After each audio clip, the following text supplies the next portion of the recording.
Hi ಎಲ್ಲರಿಗೂ welcome to simple recipes corner. ಇವತ್ತು ಒಂದು ಕಡಲೆಬೇಳೆ ವಡೆನ ಹೇಗೆ ಸ್ಮೂತಾಗಿ ಕ್ರಿಸ್ಪಿಯಾಗಿ ಮಾಡೋದು ಅಂತ ಹೇಳ್ಕೊಡ್ತೀನಿ. ಅದಕ್ಕೆ ಅಂತ ಅಂದ್ಬಿಟ್ಟು 1 ಲೋಟ ಕಡಲೆಬೇಳೆನ ತೊಗೊಂಡಿದ್ದೀನಿ.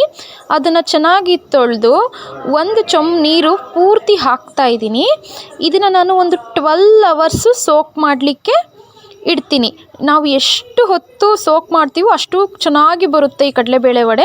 ಸೊ ಸೋಕ್ ಮಾಡೋಕೆ ಇಡ್ತೀನಿ. ನೆಕ್ಸ್ಟ್ ನಾನು 12 ಅವರ್ಸ್ ಆದಮೇಲೆ ಏನೇನು ಬೇಕೋ ಆ ಸಾಮಗ್ರಿಗಳನ್ನೆಲ್ಲ ಇಟ್ಕೊಂಡಿದ್ದೀನಿ. ಎಣ್ಣೆ, ನೆನೆಸಿರೋ ಕಡಲೆಬೇಳೆ, ಚೆನ್ನಾಗಿ ತೊಳೆದಿಟ್ಕೋಬೇಕು ಕಡಲೆಬೇಳೆನ ಈಗ, ಮತ್ತು 2 ಕಪ್ ಆಗೋಷ್ಟು ಈರುಳ್ಳಿ, 1 ಉಂಡೆ ಪೂರ್ತಿ ಬೆಳ್ಳುಳ್ಳಿ, 1.5 ಇಂಚು ಶುಂಠಿ, ಒಂದು 5-6 ಹಸಿರು ಮೆಣಸಿನ್ಕಾಯಿ, 2 ಚಕ್ಕೆ, 2 ಲವಂಗ, ಮೀಡಿಯಮ್ ಸೈಜ್ದು ಚಕ್ಕೆ ತೊಗೊಂಡಿದ್ದೀನಿ. ನೆಕ್ಸ್ಟ್ ಇದಕ್ಕೆ ರುಚಿಗೆ ತಕ್ಕಷ್ಟು ಉಪ್ಪು, ಸಣ್ಣದಾಗಿ ಸ್ವಲ್ಪ ಮೆಣಸಿನ್ಕಾಯಿ ಕೂಡ ಎತ್ತಿಟ್ಕೊಂಡಿದ್ದೀನಿ. ನೆಕ್ಸ್ಟು ಒಂದು ಜಾರ್ ತೊಗೊತೀನಿ ಮಿಕ್ಸಿ. ಅದಕ್ಕೆ ಮೆಣಸಿನ್ಕಾಯಿ, ಶುಂಠಿ, ಬೆಳ್ಳುಳ್ಳಿ, ಚಕ್ಕೆ, ಲವಂಗ ಮತ್ತು ನೆನೆಸಿರೋಂಥ ಕಡಲೆಬೇಳೆನ ಪೂರ್ತಿಯಾಗಿ ಹಾಕ್ತಾಯಿದ್ದೀನಿ ಇದಕ್ಕೆ. ಮತ್ತು ಇದನ್ನು ರುಬ್ಬಲಿಕ್ಕೆ ಸ್ವಲ್ಪನೂ ಕೂಡ ನೀರನ್ನ ಹಾಕಬಾರ್ದು.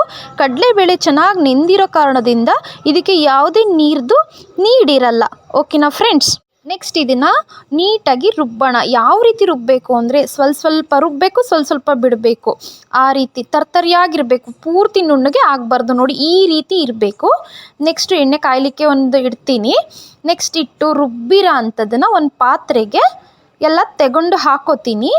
ಹಾಕಿಬಿಟ್ಟು ಇದಕ್ಕೆ ನಾನು ಈರುಳ್ಳಿ, ಕೊತ್ತಂಬರಿ ಸೊಪ್ಪು, ಮೆಣಸಿನ್ಕಾಯಿ ಸಣ್ಣದಾಗಿ ಕಟ್ ಮಾಡಿರೋ ಅಂಥದ್ದು, ಉಪ್ಪು ಇಷ್ಟನ್ನು ಸೇರಿ ನೀಟಾಗಿ ಕಲಿಸ್ಕೊತೀನಿ. ಅದಕ್ಕೆ ಈಗಲೂ ಕೂಡ ಯಾವುದೇ ರೀತಿ ನೀರನ್ನ ಇದಕ್ಕೆ ಆ್ಯಡ್ ಮಾಡಬಾರ್ದು. ನೀವು ನೀರು ಹಾಕಿದ್ರೆ ವಡೆದು ಟೇಸ್ಟೇ ಹೊಟ್ಟೋಗ್ಬಿಡುತ್ತೆ. ಹಾಗೇ ಮಾಡಬೇಕು. ಎಲ್ಲನೂ ಹಾಕಿ ಚೆನ್ನಾಗಿ ಮಿಕ್ಸ್ ಮಾಡೋಣ. ನೀಟಾಗಿ ನೀವು ಕೈಯಲ್ಲಿ ಹೇಗೆ ಕಲಿಸ್ತೀರ ಅದ್ರ ಮೇಲೆ ಡಿಪೆಂಡು ವಡೆ. ಇದನ್ನು ಸೌಟಲ್ಲಿ ಕಲಿಸಿದ್ರೆ ಅಷ್ಟು ಟೇಸ್ಟಾಗಿ ಬರಲ್ಲ ಫ್ರೆಂಡ್ಸ್. ಅದಕ್ಕೆ ಎಲ್ಲನೂ ಹಾಕ್ಕೊಂಡು ಹದವಾಗಿ ಕಲಸೋಣ. ಹದವಾಗಿ ಕಲಿಸ್ತಾ ಅಲ್ಲಿ ಎಣ್ಣೆನೂ ಇಟ್ಟಿದ್ದೀನಿ, ಬಿಸಿ ಆಗ್ತಾ ಇದೆ ನೋಡಿ. ಈ ಅದಕ್ಕೆ ಕಲಿಸಿದ್ರೆ ಈ ವಡೆ ತುಂಬ ಟೇಸ್ಟಾಗಿ ಬರುತ್ತೆ. ನೆಕ್ಸ್ಟು ಎಣ್ಣೆ ಕಾದಿದೆಯಾ ಅಂತ ನೋಡೋಣ. ಅದಕ್ಕೆ ಏನೇನು ಬೇಕೋ ಎಲ್ಲ ಹತ್ರ ಇಟ್ಕೊಂಡಿದ್ದೀನಿ. ಒಂದು ತಟ್ಟೆ, ಸೌಟು, ಒಂದು ಬಟ್ಲಲ್ಲಿ ನೀರು ಇಟ್ಕೊಂಡಿದ್ದೀನಿ ತಟ್ಟಲಿಕ್ಕೆ, ಮತ್ತು ವಡೆ ಹದನ ಪಕ್ಕಕ್ಕೆ ಇಟ್ಕೊಂಡಿದ್ದೀನಿ. ಇದೆಯಾ ಅಂತ ಚೆಕ್ ಮಾಡ್ಕೊಳ್ಳೋಕ್ಕೆ ಸ್ವಲ್ಪ ಹಾಕ್ಬಿಟ್ಟು ವಡೆ ಹಿಟ್ಟನ್ನು ನೋಡ್ಕೊತೀನಿ.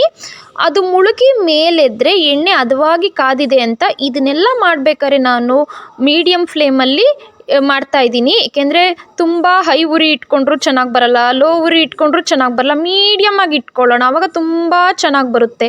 ನೆಕ್ಸ್ಟ್ ನಾನು ಇದನ್ನು ಕೈನ ಒದ್ದೆ ಮಾಡಿಕೊಂಡು ವಡೆ ಹಿಟ್ಟನ್ನ ಸ್ವಲ್ಪ ತೊಗೊಂಡು ಉಂಡೆ ಕಟ್ಟಿ ಕೈಯಲ್ಲಿ ಈ ರೀತಿ ತಟ್ಟಿ ಎಣ್ಣೆ ಒಳಗೆ ಹಾಕಿದ್ರೆ ನೀಟಾಗಿ ಅದೇ ಜಾರ್ಕೊಳ್ಳುತ್ತೆ. ನಾವೇನು ಕಷ್ಟಪಡೋ ಹಾಗೇ ಇಲ್ಲ. ಆರಾಮಾಗಿ ಹಾಗೆ ಒಂದೊಂದಾಗಿ ಎಣ್ಣೆ ಒಳಗೆ ನಾನು ಇದನ್ನು ಬಿಡ್ತೀನಿ. ಅದು ನೀಟಾಗಿ ನೋಡಿ ಗುಳ್ಳೆ ಹೇಗೆ ಬರ್ತಾ ಇದೆ ಅಂದ್ಬಿಟ್ಟು ಆ ರೀತಿ ಬರಬೇಕು. ಆಗ ಎಣ್ಣೆ ಕಾದಿದೆ ಚೆನ್ನಾಗಿ ಅಂತ ಹೇಳ್ಬಿಟ್ಟು. ನೆಕ್ಸ್ಟು ಎಣ್ಣೆಗೆ ಎಷ್ಟು ಇಡಿಸುತ್ತೆ ಅಷ್ಟು ವಡೆಗಳನ್ನ ಹಿಟ್ಟನ್ನ ಹಾಕ್ತೀನಿ. ಹಾಕ್ಬಿಟ್ಟು ನೋಡಿ ಇದೆಲ್ಲ ಗುಳ್ಳೆ ಹೇಗೆ ಬರ್ತಾ ಇದೆ ಅಂದ್ಬಿಟ್ಟು ಈ ರೀತಿ ಬಂದು ಆರಾಮಾಗಿ ಬೇಯೋಕ್ಕೆ ಅದಕ್ಕೆ ಅವಕಾಶ ಕೊಡಬೇಕು. ಇಲ್ಲಾಂದರೆ ಎಲ್ಲ ಮುರಿದು ಹೊಟ್ಟೋಗ್ಬಿಡುತ್ತೆ. ನೀಟಾಗಿ ಬೇಯಲಿ. ಈಗ ಬೇಯಬೇಕಾದ್ರೆ ಒಂದು ಸಾಂಗ್ ಬರ್ತಾ ಇದೆ ಹೇಳಲಾ? ಈ ಜನುಮವೇ ಅಹದೊರತಿದೆ ರುಚಿ ಸವಿಯಲು. ಹೇಗಿದೆ ಫ್ರೆಂಡ್ಸ್ ಹಾಡು? ವಡೆ ಅಲ್ವಾ, ತುಂಬ ಗಮ್ಮಂತ ಇದೆ. ಅದಕ್ಕೆ ಈ ಹಾಡು ಕೂಡ ಬರ್ತಾ ಇದೆ. ಓಕೆನಾ ಫ್ರೆಂಡ್ಸ್? ನೋಡಿ, 1 ರೌಂಡ್ ಆದಮೇಲೆ ಇನ್ನೊಂದು ರೌಂಡ್ ತಿರುಗಿಸೋಣ. ಅದನ್ನೇ ಗೋಲ್ಡನ್ ಕಲರ್ ಬರಬೇಕು.